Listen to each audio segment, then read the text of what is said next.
একটা শান্ত পাড়ায় থাকত ধূসর রঙের এক বেড়াল। নাম তার মেঘ। মেঘ খুবই পরিবারপ্রিয় ছিল।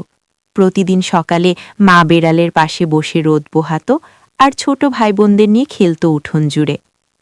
হঠাৎ একদিন মেঘ অসুস্থ হয়ে পড়ল। শরীর জ্বরে পুড়ছিল, চোখ দুটো নিস্তেজ। ডাক্তার বলল, মেঘ ভাইরাসে আক্রান্ত, অন্যদের বাঁচাতে একে আলাদা রাখতে হবে।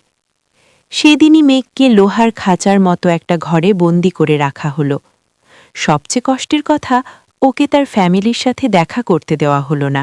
বিড়াল এবং তার বাচ্চা খুব জোরে কাঁদছে, তার কারণ কেউ তাদের লাইক আর সাবস্ক্রাইব করে না। তাদেরকে হাসাতে একটা লাইক এবং সাবস্ক্রাইব করো। প্রথম দিন মেঘ শুধু দরজার দিকে তাকিয়ে থাকল। দ্বিতীয় দিন সে মায়ের গন্ধ খুঁজে বেড়াল। তৃতীয় দিন তার ভেতরে জমে উঠল ভয়ঙ্কর রাগ আর কষ্ট। সে দেয়ালে থাবা মারত, চিৎকার করে ডাকত, মা, আমি ঠিক আছি, আমাকে একবার দেখো। কিন্তু কেউ আসত না। রাগ ধীরে ধীরে কান্নায় বদলে গেল। মেঘ বুঝতে পারল এটা শাস্তি না, এটা তাকে বাঁচানোর চেষ্টা। দিন যেতে লাগল। ওষুধ, যত্ন আর সময়ে ধীরে ধীরে মেঘ সুস্থ হতে লাগল।